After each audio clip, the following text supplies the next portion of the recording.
교회란 무엇인가 우리가 생각해 볼 때에 그 교회에 대한 정의가 되는 말씀으로 오늘 이 말씀을 제가 들고 나왔습니다. 교회의 시작이 되는 그 말씀입니다. 교회의 시작은 제자였습니다. 제자라고 하는 단어 아포스톨로스라고 얘기를 하고 의미는요 보냄을 받은 자라고 하는 것입니다. 제자들은 배우는 것에 멈춰서는 사람들이 아닙니다. 제자는 배울 뿐만 아니라 그 배운 것을 살아내는 것, 그 배운 것을 가지고 하나님께서 어떤 목적과 의도, 계획 속에서 우리를 보내시는 거죠. 그래서 너희가 배운 것, 경험한 것, 내게 받은 것, 그것이 진짜 너희고 그러한 너희를 진짜 살아내야 돼 하고 주님께서 우리를 보내신 거예요. 이게 제자예요. 보내심을 받은 자, 아포스톨로스라고 얘기를 하고요. 그 보냄을 받은 그 인생을 살아가는 것입니다. 즉 제자란 배우는 사람이 아니라 배운 것에서 멈추지 아니하고 그 배우는 것을 가지고 주님을 따라가는 자들이 제자다라고 우리는 고백할 수 있어야 됩니다. 여러분, 우리가 이렇게 말씀을 통해 배우는 성경적인 지식들, 이것을 사랑해야 됩니다. 왜냐하면 우리 안에 이루어진 예수님의 구원을 단단하게 하는 재료들이 되기 때문입니다. 우리에게 예수의 구원이 어떻게 이루어졌고 하나님의 은혜가 어떻게 이루어졌고 그것이 하나님의 동행하심 속에서 또 어떻게 우리가 열매로 맛을 볼 수 있게 하는가, 이것을 단단히 붙들 수 있고 또 단단히 이해할 수 있도록 우리에게 주신 그런 재료가 되기 때문입니다. 그래서 지식을 사랑해야 됩니다. 또한 찬양 가운데, 기도 가운데 경험되는 감격과 감동들, 그 눈물들, 그것을 여러분 멈춰지지 않기를 여러분 사모하실 수 있기를 부탁을 드립니다. 그 눈물과 감격과 감동, 성령을 통해 경험된 그 모든 것들은 우리의 심령을 유연하게 합니다. 부드럽게 합니다. 딱딱하게 굳어있지 않게 하고, 부드러워지면 어떤 현상이 나타나냐면요, 주님의 음성들, 또 나를 향한 주님의 마음들, 이것을 우리가 쉽게 느낄 수 있어요.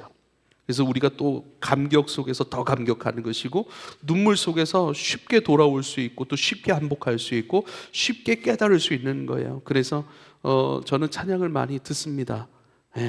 그래서 안방에 스피커를 하나 놓으니까 잘 안 들어요. 그거를 거실로 꺼내놨어요. 그래서 음악을 계속 찬양을 같이 듣고, 그러니까 어제는 미나하고 같이 있는데 미나가 이 찬양을 안다는 거예요. 나는 영어로 된 찬양인데 이 찬양을 들으면 다윗과 골리앗이 생각난다고. 근데 맞아요. 우리의 담대함을 노래하고 또 담대함의 이유가 되시는 하나님을 높이는 그런 찬양이거든요. 그래서 네가 맞아. 근데 계속 찬양을 들으니까 막 감동이 일어나고 감격이 일어나요. 하나, 이 목회를 어떻게 인도하여 가실 것입니까? 또 제가 어떻게 순종하길 원하십니까? 또 우리 교회 가운데, 저의 사역 가운데, 우리의 사역 가운데 하나님 어떤 방향으로 주님 우리가 순종하기를 원하십니까? 이런 기도가 막 계속 자연스럽게 막 일어나는 거예요. 왜냐하면 마음이 부드러워지니까 주님을 듣고자 하고 또 주님을 경험하고자 하는 이런 감각들이 막 살아나는 것이죠. 그래서 여러분, 그러한 찬양과 기도 속에서 경험되는 감동과 감격을 여러분 잃어버리지 않도록 사모하시고 끊임없이 여러분 계속 듣고 가까이 하실 수 있기를 부탁을 드립니다. 할렐루야. 근데 중요한 것은요, 이 지식과 감동과 감격 그 자체로 머물러서는 안 되는 거예요. 이것은 분명한 목적과 방향을 가져야 한다는 거예요. 왜 우리가 눈물을 흘리고 왜 우리가 감격하고 왜 감동하는가, 왜 마음이 뜨거워지는가? 뜨거워지는 것에서 멈춰 있으면 안 된다는 거예요. 지식 속에서, 암 속에서 멈춰 있으면 안 된다는 거예요. 그것은 분명한 목적과 방향을 가져야 합니다. 그래야 하나님 기뻐하시는 열매된 것을 우리가 취할 수 있는 것이죠. 만약 그 자체로 머물러 있다고 한다면 지식은요, 우리를 교만케 합니다. 그렇죠. 아는 것 때문에 우리가 판단하고 정죄하잖아요. 감격과 감동은요, 그 자리에 멈춰서면요, 영적 안진뱅이가 되게 하여, 쉽게 말하면 종교 중독자들이 되는 거예요. 그 순간 그 감격, 그 눈물, 그 속에 취해 있는 것, 그건 아무런 의미도 아닙니다. 그러나 그것이 목적과 방향을 갖는 순간 어떤 목적입니까? 자라가기 위한 거예요. 살아가기 위한 거예요. 이제는 우리의 언어가 되고 인격이 되어서 이제는 표현되는 것. 여러분, 복음이라고 하는 것은 뭡니까? 보냄을 받은 자에게 나타나는 열매가 복음이에요. 그리스도의 생명으로 되어졌고 그 생명을 가지고 사람들이 나아가요. 생명을 가지고 살아가요. 살 때마다, 이야기할 때마다, 행할 때마다, 결정할 때마다 그것이 예수의 생명이 표현되는 거예요. 표출되는 거예요. 그게 복음이죠. 복음은 전해지는 거예요. 예, 그래서 복음을 전하는 자들, 예, 복음의 신을 신고 예, 그 산을 넘는 자들의 발이 아름답도다라고 하는 것은요, 전해지고 표현되고 또 그것이 내 복음에서 멈춰서는 것이 아니라 누군가에게 영향을 끊임없이 줘요. 확장되어 가는 것이죠. 오늘 말씀도 마찬가지입니다. 오직 성령이 너희에게 임하시면 너희가 권능을 받고 예루살렘과 온 유대와 사마리아와 땅끝까지 이르러 내 증인이 될 거야. 이게 계속 확장되는 거예요. 계속 나를 넘어서는 거예요. 표현되는 거예요. 나의 복음으로 멈춰서는 것이 아니라 누군가에게 흘러가는 것, 그게 복음이에요. 복음 그 자체가 역동성을 지니고 있고 복음 그 자체가 열매, 표현되는 것이므로 말미암아 예, 지식을 사랑하십시오. 감격과 감동을 끊임없이 사모하십시오. 거기서 멈추는 것이 아니라 이것이 목적과 방향을 갖되 자라게 하고 우리 가운데 표현되게 하는 복음의 삶으로 이어질 수 있도록 여러분 그러한 모든 것들을 잘 활용해 가실 수 있기를 부탁을 드립니다. 히브리서 5장 12절 14절 이 말씀 우리가 한창 봤죠.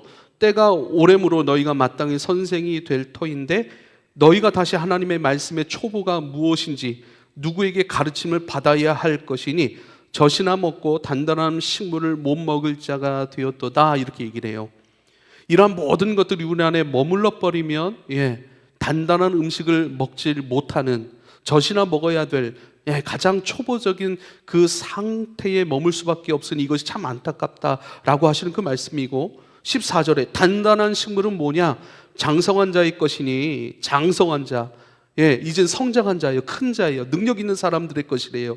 저희는 지각을 사용함으로 연단을 받아 선악을 분별하는 자들, 옳고 그름을 분별하는 자들, 예, 하나님의 뜻을 분별하고 그 뜻을 붙들고 살아가는 자들. 그러니까 육을 붙들고 육의 뜻을 끊임없이 살아가는 것이 아니라 내 육의 것을 넘어서 성령의 뜻을 헤아리고 그 뜻을, 복음을, 사명을 땅끝까지 이르러 내 증인이 되는 삶, 그 삶으로 나아갈 자들, 그게 바로 단단한 식물을 먹는 사람들입니다. 이 모든 것들이 우리 안에 머물지 않고 이것을 가지고 더 깊은 사랑, 더 깊은 순종, 진짜 아버지의 것을 가지고 살아갈 줄 아는 열매된 것으로 우리는 끊임없이 나아가야 됩니다. 그래서 이 모든 것의 목적과 방향을 기억하고 이것을 향해 우리가 나아가야 될 줄 믿으실 수 있길 바랍니다. 다시 교회의 정의로 돌아오겠습니다.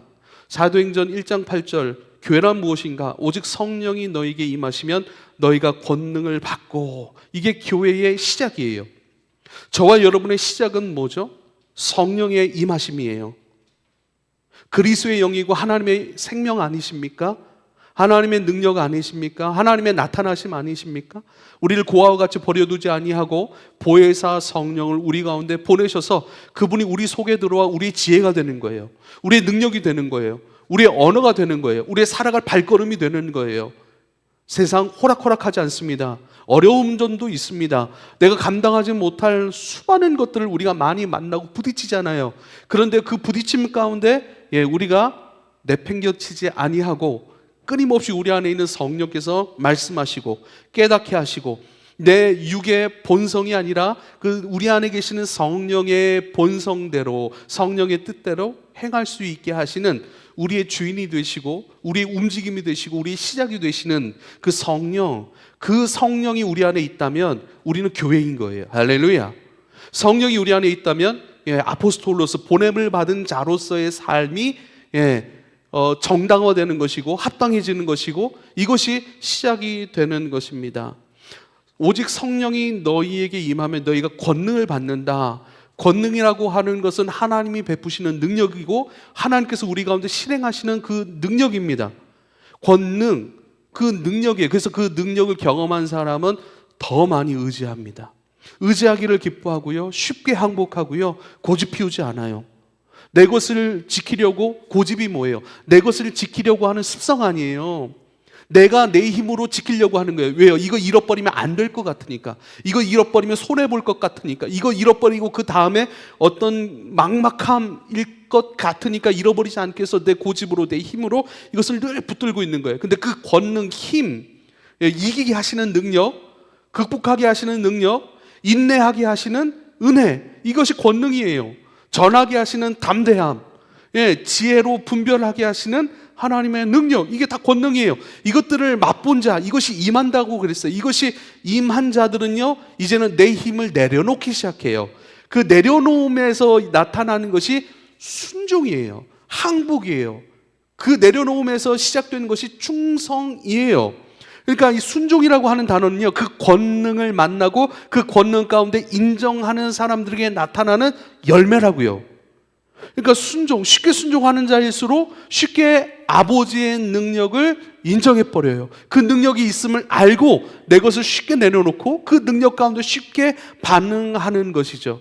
그래서 이 권능을 여러분 사모하실 수 있길 바랍니다. 내 힘과 내 능력, 내 자원으로 살지 아니하고 아버지의 능력으로 사는 자로 우리를 구분하고 구별하셨사오니, 이제는 하나님, 내 것이 아니라 아버지의 것, 내 뜻을 내려놓을 수 있는 것은 아버지의 뜻이 참되고 아버지의 뜻이 훨씬 더 우리를 자유롭게 하고 행복하게 하는 것에 대한 확신이 있어서 그렇기 때문이죠. 그래서 그분의 권능 가운데 우리가 좀 더 쉽게 반응하고 쉽게 인정할 수 있게 되기를 축복합니다.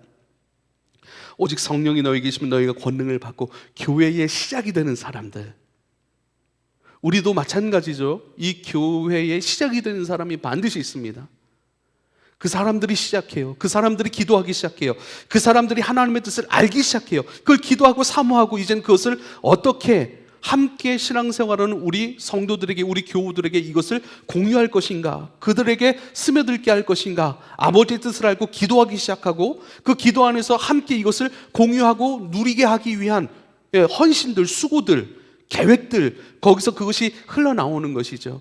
그래서 우리 교회 시작이 되는 사람들이 있어요. 우리 교회 헌신하는 사람들이 있어요. 교회가 시작되고 이것이 공유되기 위해서 수고하는 자들이 있습니다. 제 첫 번째 기도는 그들이죠. 수고도 안 하는데, 절대 그렇지 않습니다. 수고하는 자들이 먼저 은혜를 경험하고 할 수밖에 없어요. 그들을 위해서 기도해야 돼요. 그들이 제 기도의 첫 번째예요. 당연한 거예요. 그것은 괜히 수고도 안 하고 숟가락을 얹으려고 하는 사람은 얄밉죠. 그렇죠. 수고야말로 진정성이죠. 진짜 권능을 맛본 사람들은 시작해요. 또 시작하기 때문에 교회의 사역의 시작이 돼요. 수고들이 나타나요. 여러분, 내가 교회 안에 시작이 되는 사람 가운데 내가 포함되어 있는가? 내 기도가 그렇게 터져 나오고 있는가? 내 수고들이 이 교회 가운데 드러나고 있는가? 여러분, 그러한 수고의 자리에 계시다면 감사하실 수 있기를 바랍니다. 할렐루야. 권능을 맛봤기 때문에 그래요. 그 권능을 사모하기 때문에 그래요. 성령이 임했고 그 성령으로 말미암아 하나님의 권능이 우리 가운데 사용되고 있고 이루어져 가고 있기 때문에 그렇게 시작으로 움직여 가고 있는 것이죠. 두 번째, 이제는 이렇게 말씀하시죠. 오직 성령이 너에게 너희 권능을 받고, 두 번째입니다. 예루살렘과 온 유대와 사마리아와 땅 끝까지 이르러, 이렇게 말씀하세요. 두 번째 교회의 정의는 뭔가? 이 시작이 되는 사람이 그 시작 가운데 멈춰 있지 아니하고요, 점점 더 확장돼요. 우리가 좋아하고 사랑하는 단어죠. 복음의 확장. 계속 확장돼요. 나를 확장돼요. 내가 무엇으로 확장되는가? 재정으로 확장되는 게 아니에요. 끊임없이 하나님 나라로 확장되는 거예요. 하나님 나라가 내 삶에 점점 커지니까 생각도 하나님 나라 안에서 틀을 갖는 거예요. 단순히 돈이 많아져서 부자가 되는 것이 아니에요. 돈은 재료가 되는 거예요. 하나님 나라가 확장되니까 물질도 그쪽으로 사용되기 시작하는 거예요. 그것을 중심으로 규모 있는 삶을 꿈꾸기 시작하고 계획하기 시작하고, 이 물질 때문에 이루어질 하나님 나라를 바라보면서 하나님 나라가 너무 크니까 물질이 아깝지 않는 거예요. 물질이 가벼운 사람이 있습니까? 소중하지 않은 사람이 있습니까? 물질이 남아도면서 이건 내게 없어도 돼 하고 내버릴 수 있는 사람이 있습니까? 절대 그렇지 않아요. 헌금이라고 하는 것은 많이 가졌다고 하는 것이 아니에요. 시간이라고 하는 것은 많이 가졌다고 해서 여러분 헌신하는 게 아니에요. 시간도 없어요. 물질도 나 살기에 여러분 부족할 수도 있고, 나 살기에 딱 맞을 수도 있어요. 그러나 이 물질이 어떻게 쓰여야 되고 내 삶이, 내 에너지가, 내 시간이 어떻게 구별되고 어떻게 사용되어지라고 하는 것은요, 내 안에 하나님 나라가 확장되기 때문에 그래요. 예루살렘에서 멈춰 있지 않아요. 예루살렘에서 온 유대로 확장돼요. 넘어가 버려요. 사마리아로 넘어가 버려요. 거기에 멈추지 않습니다. 점점점 내가 깨어나요. 하나님 나라에 눈뜨기 시작해요. 하나님 나라의 거에 대해서 여러분 감각하기 시작해요. 그래서 그것이 얼마나 의미로운지, 그 의미로움을 아는 자들이 행하는 것이 예물 드리는 거 아니겠습니까? 몸으로 수고하는 것 아니겠습니까? 늘 그 나라를 위해 기도하는 것이 되는 것이죠. 머물러 있지 않습니다. 계속 넘어갑니다. 깨어나는 사람입니다. 깨어난다, 고리타분하지 않다라고 하는 거예요. 고리타분함을 쳐보니까 생기가 없고 따분하다라는 의미예요. 반대로 얘기하면 따분하지 않는 거예요. 늘 생기가 있는 거예요. 하나님 나라에 대해서 늘 사모함이 있으니까 그에 대한 아이디어가 나와요. 또 그 아이디어를 어떻게 실행할 것인가 라고 하는 그 하나님 나라의 상상력, 하나님 나라의 계획성, 이 모든 것들이 막 꽃을 피워가는 거예요. 계속 확장되는 거예요. 따분하다, 이걸 또 알아봤어요. 싱겁고 재미가 없다, 막 그래요. 네, 따분하다. 제가 약간 싱겁고 재미가 없는 사람인데, 무튼 그렇죠. 인간적으로는 그럴 수 있지만 하나님 나라에 대해서 열심을 내지 못하는 상태, 하나님 나라에 대해서 흥미를 느끼지 못하는 상태, 이게 따분함 아니겠습니까? 근데 늘 내가 내 인생 잘 되는 그 어떤 것보다 하나님 나라가 잘 되고 하나님 나라 안에 있는 그 영혼이 잘 되는 것이 행복해요. 기뻐요. 그것을 위해서 내 것을 희생할 수 있고 수고할 수 있는 준비가 되어진 사람, 깨어나는 사람, 확장되어 가는 사람, 내 인격도 점점 확장돼요. 이제 내가 참 좋은 사람이 있어요. 내가 좋은 사람. 나는 내가 참 좋아요. 근데 다른 사람이 나도 좋은가? 그건 다른 문제잖아요. 내가 참 좋아요. 근데 다른 사람도 내가 참 좋아요. 내가 내 설교를 참 좋아해요. 이 정도면 참 좋네, 괜찮네. 근데 다른 사람들이 들어도 참 괜찮아요. 내 요리를 내가 참 좋아해요. 근데 내가 만든 그 요리를 다른 사람도 맛있게 먹고 참 좋아해요. 이게 확장되는 거예요. 나를 넘어서는 거예요. 나를 넘어서서 이웃에게로, 이웃을 넘어서서 끊임없이 하나님 나라로 확장되어져 가는 사람, 이것이 권능을 받고요, 예루살렘과 유대와 사마리아와 땅끝까지 이르러 끊임없이 확장되어 가는 것, 이게 교회된 존재, 교회된 사람들의 마땅히 이루어지는 그 모습이라고 말씀하고 있습니다. 세 번째, 내 증인이 되리라 말씀하세요. 점점 확장되고 깨어나고 점점 하나님 나라 많은 것들을 보고 내 발로 걸어가고 내 몸으로 살아가요. 그 가운데 이제는 복음을 중심으로 살아가는 자가 되는 거예요. 부르심, 아포스톨로스, 보냄을 받은 자, 부르셨어요.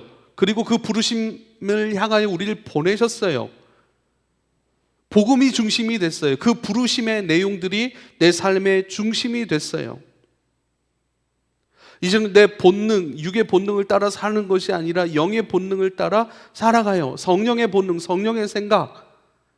로마서 8장 4절로 6절, 육신을 따르지 않고 그 영을 따라 행하는 우리에게 율법의 요구가 이루어지게 하려 함이라. 요즘 제가 많이 말씀드려요. 율법의 요구는 뭐죠?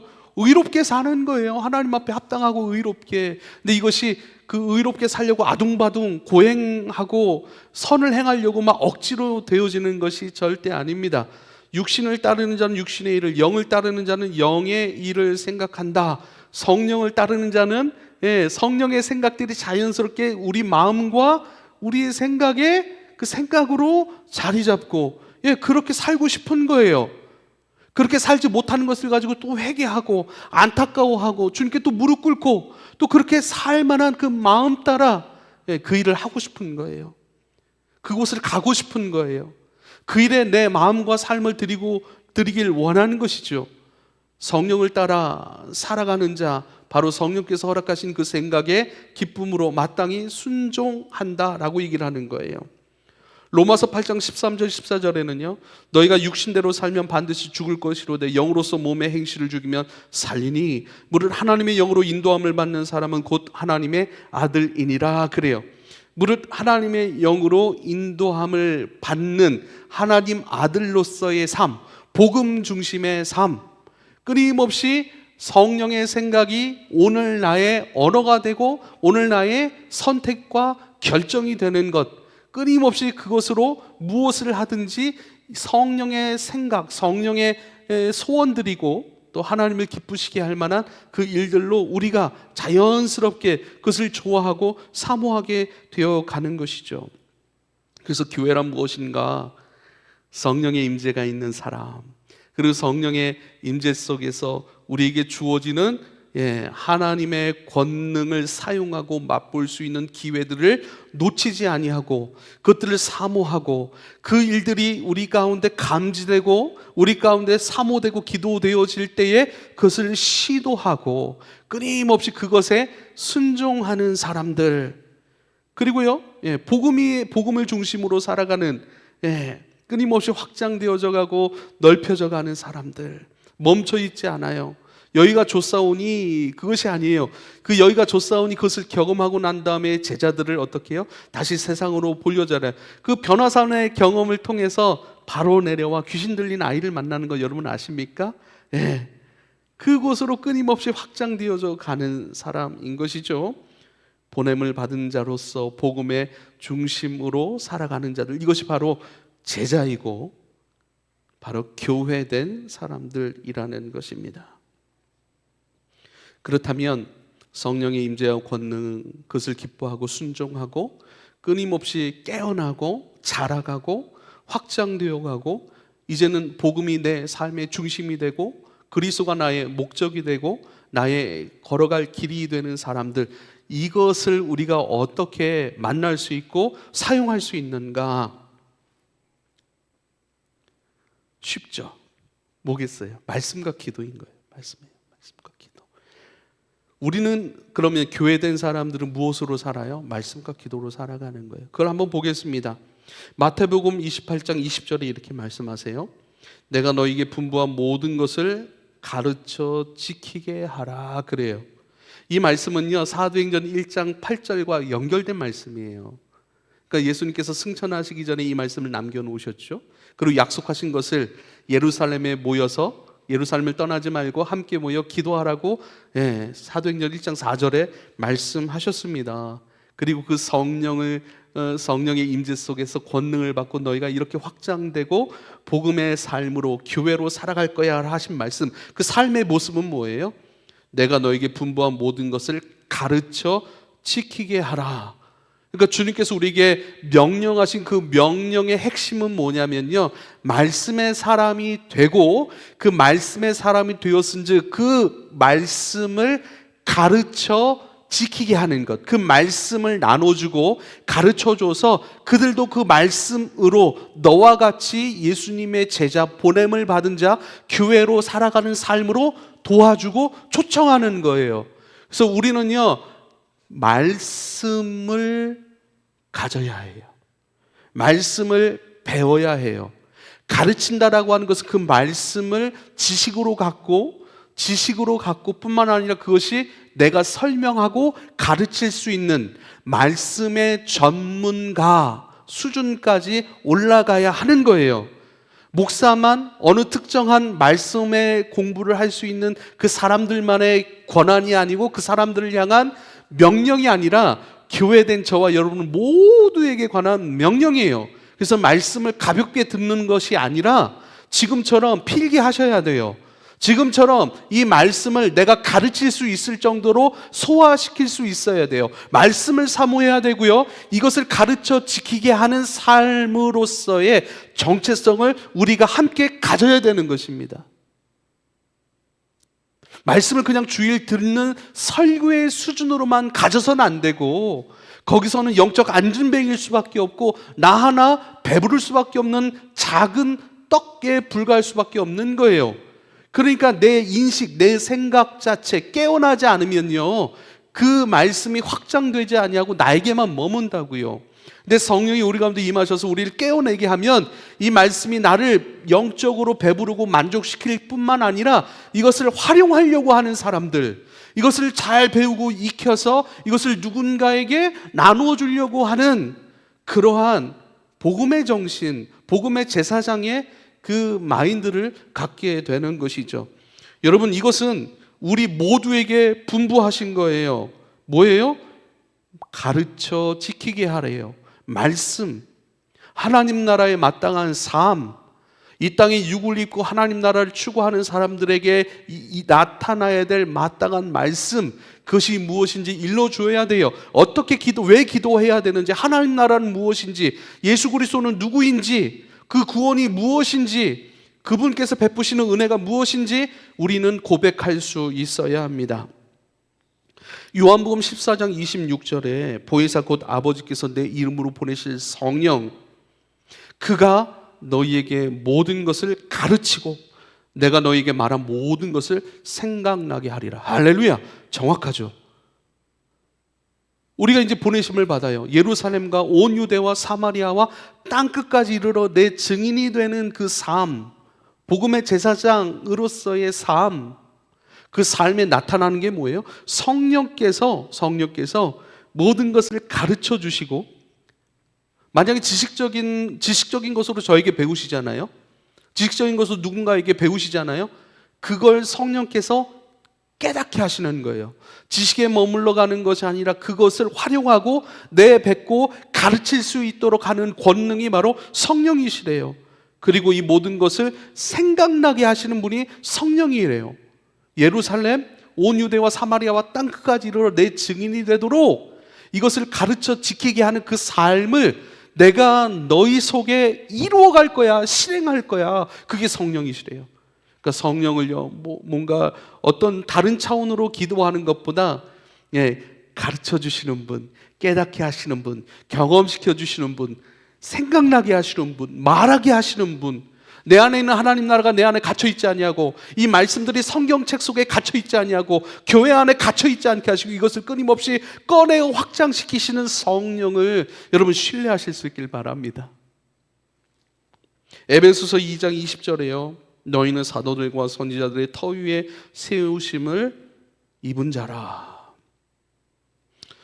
그리스도 예수께서 친히 모퉁이 돌이 되셨느니라. 이 말씀 참 중요해요. 너희는 제자들, 교회된 성도들을 말씀하시죠. 너희들은 사도들과 선지자들의 터, 사도들과 선지자들의 가르침 위에 세우심을 입었어. 그러면 선지자들과 사도들과 선지자들이 가르쳤던 그 가르침은 뭐예요? 예수 그리스도인 거예요. 그러니까 그들의 가르침이 제 안에 있는 거예요. 그들의 가르침의 내용은 예수 그리스도와 하나님 나라죠. 예수 그리스도와 그 십자가와 부활, 그리고 하나님의 나라, 크게 성경의 주제로 한다면 이렇게 세 부분이 될 수 있는데요.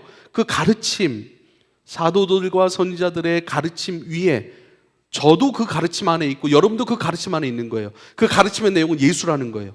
그러니까 내 안에도 예수, 여러분 안에도 예수, 우리 안에도 예수. 그래서 예수라는 내용, 생명, 진리, 가르침, 목적, 방향, 그것이 저와 여러분에 다 있기 때문에 그것을 뭐라고 표현하냐면 예수 그리스도께서 친히 모퉁이 돌이 되셨다라고 얘기를 하는 거예요.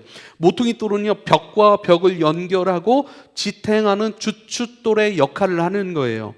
우리를 서로 하나 되게 하는 것, 우리의 삶을 바치고 있는 것, 보내심을 받은 증인으로서의 삶, 복음 중심의 삶, 왕같은 제사장으로서의 삶을 바치고 계신 분이 뭐예요? 우리 안에 계신 우리 가르침으로 우리 가운데 내주하시고 우리를 떠받치는 것. 그러니까 가르침이 우리를 떠받치고 있는 거예요. 그 가르침은 예수 그리스도, 그분의 십자가와 부활, 그리고 그분의 이루어지신 하나님의 나라, 그것이 저와 여러분의 삶을 떠받치고 있는 거예요. 그걸로 하나가 되었고 연결되어서 교회가 되었고 그것이 떠받쳐져 그 교회된 모습으로 함께 전진해 가고 있는 것이죠. 이것의 시작이 뭐예요? 말씀이라고 얘기를 하는 거예요. 고린도전서 1장 5절로 9절 말씀인데요. 6절을 볼게요. 6절. 이는 너희가 그 안에서 모든 일 곧 모든 언변과 모든 지식의 풍족함으로 그리스도의 증거가 너희 중에 견고하게 되었다. 이렇게 말씀해요. 내가 하나님께 너무나도 감사하는 이유가 있는데 너희가 모든 언변과 모든 지식의 풍족함으로 그리스도의 증거가 너희 중에 견고하게 나타나고 있어. 단단해, 견고하대요. 흔들리지 않는데요. 단단하대요. 치우치지 않는데요. 그리스도의 말씀, 그것에 우리가 견고해진 그 나타남이 견고한 거예요. 그러니까 그리스도를 말하고 가르치고 선물하고 섬기는 그 삶이 단단하게 우리 삶 가운데 흔들림 없이 나타난대요. 곧 모든 언변, 말로서의 가르침이에요. 말로서의 전함이에요. 언변이에요. 모든 지식에 풍족하다. 지식을 갖고 그 지식을 설명하고 가르치고 전하는 것에 있어서 그것을 통해 그것이 너희 가운데 아주 풍족하게 나타나고 그것을 통해 나타나는 복음 전도 부흥, 하나님의 뜻이 이 땅에 이루어지는 그 일들이 변함없이 흔들림 없이 너희 가운데 일어나고 있고 너희는 그 삶을 살아가는데 열심이구나 라고 하신 그 말씀입니다. 할렐루야. 여러분, 저는 여러분을 축복하고 싶습니다. 하나님의 말씀을 잘 배우실 뿐만 아니라 그것을 가르치고 지키게 하는 자리로 나아가십시오. 할렐루야. 여러분이 그렇게 되기를 여러분 축복합니다. 그래서 우리는요, 예수님이 누구신가? 교회는 무엇인가? 복음은 무엇인가? 이것에 대해서 설명할 수 있고 고백할 수 있고 가르칠 수 있어야 됩니다. 분명한 성경적 답을 가지실 수 있어야 합니다. 복음이나 예수 그리스도뿐만 아니죠. 물질에 대한 정확한 정의도, 성경적 정의도 가지고 계셔야 합니다. 이 땅에 우리가 고난을 만났을 때, 우리가 원치 않은 시간과 어떤 그런 상황 속에 있을 때 우리는 어떻게 해야 되는지 정확한 성경적 해답을 가지실 수 있어야 여러분 그것으로 기도하실 수 있고 그것으로 인내하실 수 있고 그것으로 누군가를 권면하여 누군가의 신앙을 지킬 수 있는 것입니다. 이 일에 우리가 잘 깨어 있을 수 있기를 부탁을 드립니다. 두 번째는 기도입니다. 우린 기도로 교회의 삶을 살 수 있고 예수님 제자로 따라갈 수 있고 보냄을 받으신 왕같은 제사장 된 복음의 정신의 사람으로 살아갈 수 있어요. 기도예요. 기도. 요한복음 17장 12절에요. 내가 그들과 함께 있을 때에 내게 주신 아버지의 이름으로 그들을 보전하고 지키었나이다. 그 중에 하나도 멸망하지 않고 다만 멸망의 자식뿐이오니 이는 성경을 응하게 함이니이다. 예수님의 마지막 기도예요. 예수님의 이 17장을 대제사장적 기도라고 얘기를 하거든요. 이제 이 17장 넘어가 버리면 이제 예수님께서 십자가 길로 이렇게 예루살렘으로 들어가시는 장면이 나와요. 예수님은 끝까지 제자들을 기도로 지킨 거예요. 내게 주신 아버지의 이름으로 그들을 보전하고 지키었나이다. 예수님은 우리를 기도로 지키셨어요. 예수님은 예수님의 제자들을 기도로 지키셨어요. 기도로 지켜진 그들이 결국은 성령의 임하심을 받고 하나님의 권능을 입어 제자로 주님을 따라 살다가 교회로 형성된 것이죠. 그러면요, 저와 여러분도 똑같죠. 예루살렘과 온유대와 사마리아와 땅끝까지 이르러 내 증인이 되리라. 이것이 우리의 정체성이 되고 삶의 방향과 목적이 되는 사람들이라면 우리는 기도해야겠죠. 우리가 지켜질 수 있도록, 끝까지 주님 따라갈 수 있도록 우린 기도할 수 있어야 됩니다. 한 가지 더, 예수님은 우리를, 제자들을 기도로 지키고 보존하셨는데 그럼 우리는 가르쳐 지키게 하라 하신 그 사명을 받은 저와 여러분은 기도로 지키고 있는 사람들이 있습니까? 기도로 지키고 기도로 그들이 주 안에 머물게 하는 대상들이 있습니까? 섬김의 대상, 사랑의 대상, 복음의 정신, 왕같은 제사장 된 정체성을 가지고 이 땅을 살아가는 그 사람, 내가 기도로 지키고 있는 사람이 있는지 살펴봐야 합니다. 그렇게 살 수 있는 것은 기도이고 또 그렇게 살게 하는 것도 기도이기 때문입니다. 성령 하나님도 우리를 지키시는 기도를 하십니다. 로마서 8장 26절, 이와 같이 성령도 우리의 연약함을 도우시나니 우리는 마땅히 기도할 바를 알지 못하나 오직 성령이 말할 수 없는 탄식으로 우리를 위하여 친히 간구하시느니라. 성령이 우리를 기도로 지키고 계세요. 말할 수 없는 탄식으로 우리를 붙들고 계세요. 우리의 삶이 교회로, 제자로 주님을 따라가고 복음의 사람으로 살아갈 수 있는 그 삶을 지키기 위해 성령은 우리를 붙들고 계십니다. 기도라고 하는 것이 어떤 해야 돼 이런 차원이 아니라 우리에게 주어진 특권이 될 수 있길 바랍니다. 할렐루야. 마태복음 26장 41절에요. 시험에 들지 않게 깨어 기도하라. 마음에는 원이로되 육신이 약하도다 이렇게 말씀하시죠. 기도하지 않으면 마음을 지킬 수 없대요. 마음에는 원이로되, 여러분 응답이 마음에 먼저 오는 거 아시죠? 소원은 마음에 먼저 와요. 응답도 마음에 먼저 오고 소원도 마음에 먼저 와요. 그래서 마음을 내 안에 왔던 하나님의 소원들, 성령의 소원들, 내 마음에 담아두셨던 마음의 모든 것들, 소원들. 근데 마음엔 원이로예요. 아, 맞아. 이것이 나에게 주신 길이고, 이것을 내가 감당해야 되고, 근데 그 마음을 지키지 못해서 삶으로 꽃피워내지 못합니다. 기도하지 않으면 삶으로 나타날 수 없습니다. 마음 지킬 수 없대요. 마음을 잘 지켜 마음 안에 있는 것들이 우리 삶에 펼쳐져야 합니다. 기도하지 않으면 마음을 지킬 수 없고, 기도하면 마음이 지켜져 마음 안에 담아놓으신 아버지의 뜻과 소원들, 그것을 우리가 살아갈 수 있게 되는 것이죠. 기도하지 않으면 시험과 유혹에도 우리는 승리할 수가 없습니다. 야고보서 1장 14절 15절 말씀입니다. 오직 각 사람이 시험을 받는 것은 자기 욕심에 끌려 미혹됨이니 욕심이 잉태한 즉 죄를 낳고 죄가 장성한 즉 사망을 낳느니라. 그래요. 욕심이 죄를 낳고 죄가 끊임없이 장성해서 죽음에 이르게 한다라고 얘기를 하는 거예요.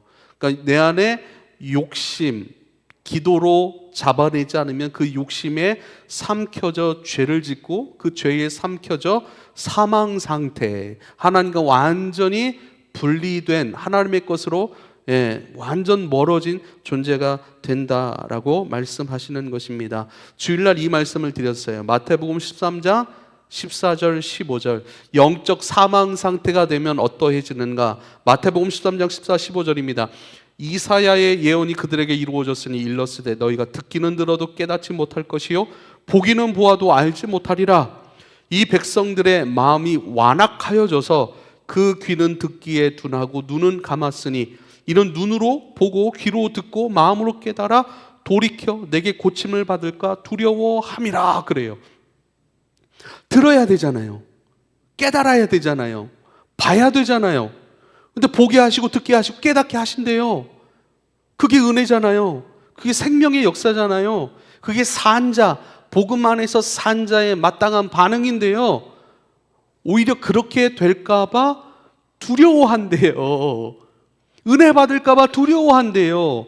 은혜 받고 진짜 살아계신 하나님 앞에 항복하고 그 하나님의 보내심을 받은 자의 삶을 살까봐 두려워하는 것이 바로 욕심이 죄를 낳고 죄의 충만함 속에서 사망에 떨어진 사람들의 마음 상태가요.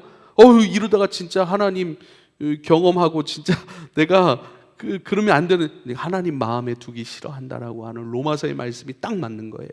그건 죽음의 상태인 거예요. 뭔가 그런 마음들이 막 들어요. 더 구체적으로 죽음의 상태는 그 자체를 알지 못하는 것, 깨닫지 못하는 것이죠.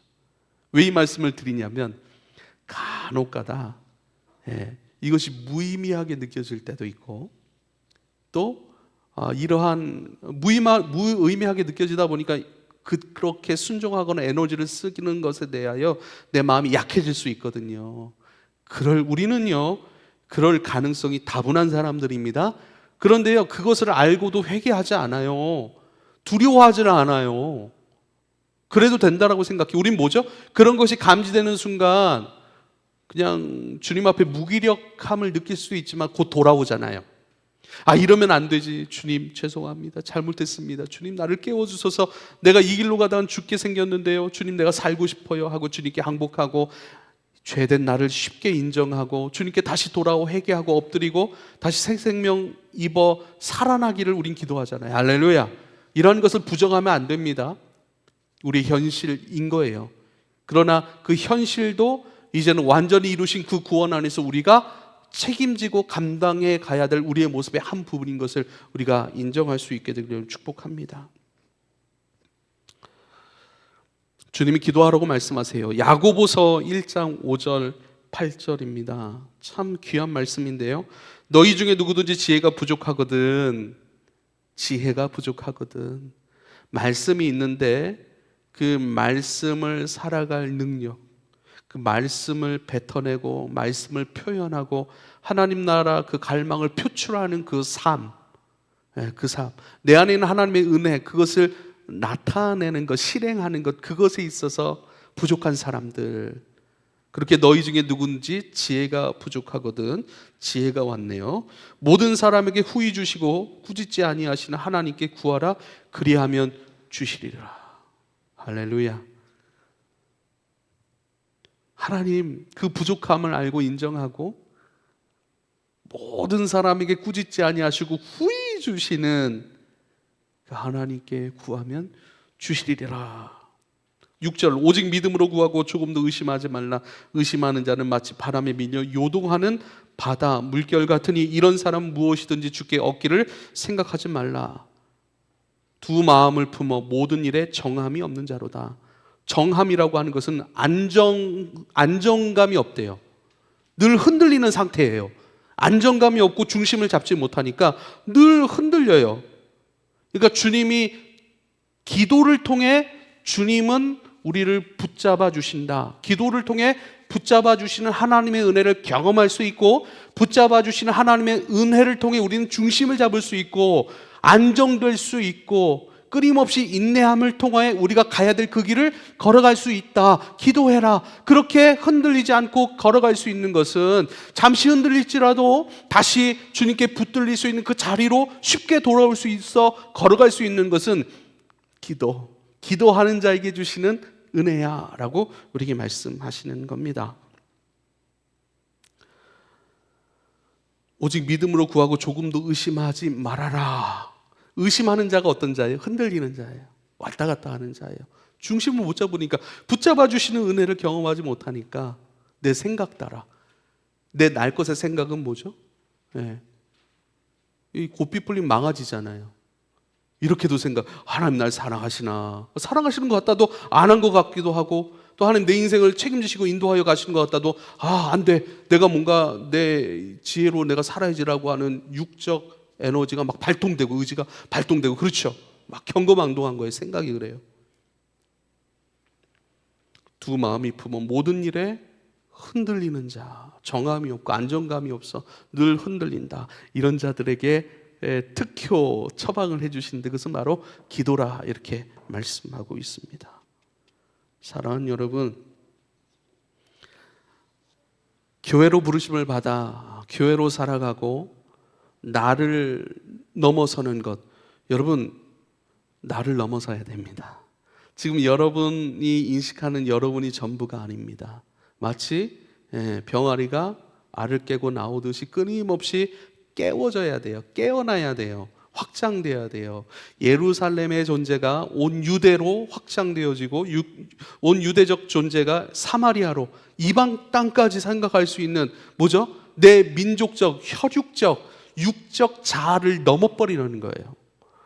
그리고 땅끝까지 이르러, 사마리아 땅끝까지 이르러 내 증인이 되는, 계속 깨어나는 거예요. 계속 확장되는 거예요. 내 생각도, 내 신앙도, 성경적인 지식의 양도, 이제는 나 하나만을 위해 내가 달려갔는데 이제는 교회를 생각할 줄 알고, 이제는 이웃을 생각할 줄 아는 거예요.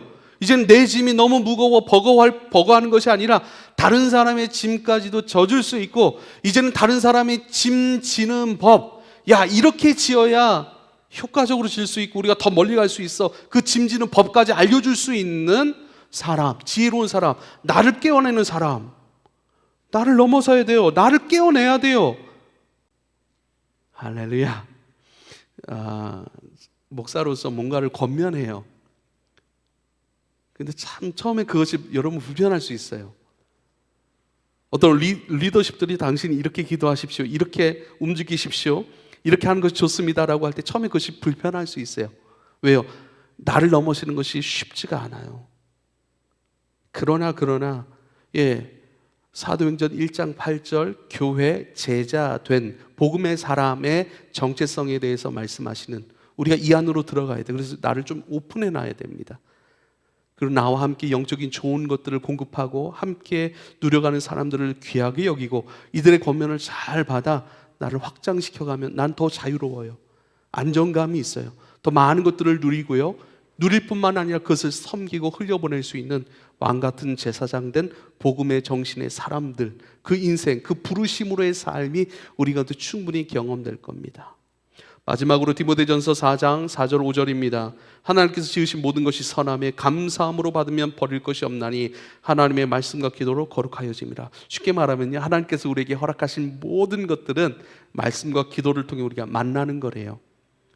말씀과 기도를 통해 주님의 것으로 만나 주님의 것으로 빚어지는 것이 거룩함이에요. 주님의 것으로 빚어졌기 때문에 이 구약의 핵심적 구절이 뭡니까? 너희는 거룩하여라. 내가 거룩함 같이 너희도 거룩하여라, 이 말씀이거든요. 끊임없이 날 것인 육체의 인생의 영적 하나님의 부르심 안에 있고, 그 부르심의 은혜의 울타리 안에서 주님의 것을 날마다 만나가고 먹고 마시고 이제 그리스도의 장성한 분량의 충만함까지 자라가는, 이르러가는 그 거룩함에 도달되어 가는. 그래서 육체를 입은 상태에서의 거룩하면요, 죄를 안 짓는 상태가 아닙니다. 안 지을 수 있나요? 우린 죄 안 짓는 게 아니라 더 많이 의지하고 더 많이 의지함으로써의 거룩함이고, 더 많이 사랑하고 더 많이 내어 맡기고 더 많이 인정하고 더 많이 항복하는 것으로서의 거룩함이라는 사실입니다. 이 복된 여정 가운데 우리가 함께 걸어가고 다시 도와주고 또 도와줄 때 쉽게 수용하고 이 복된 일 가운데 주인공으로 살아가실 수 있기를 부탁을 드립니다. 기도하겠습니다. 아버지여, 감사합니다.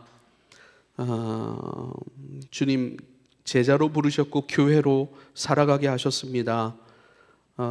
주님의 권능이 나타나고 성령의 이끌리심 가운데 끊임없이 나를 넘어서고 복음 중심, 부르심 중심, 왕같은 제사장 된 그 복된 삶으로의 여정 가운데 끊임없이 순종하고, 그 순종하는 그것이 우리의 참 기쁨이 되고 자유함으로 느낄 수 있고 행할 수 있는 말씀과 기도의 사람들이 되게 하여 주시옵소서.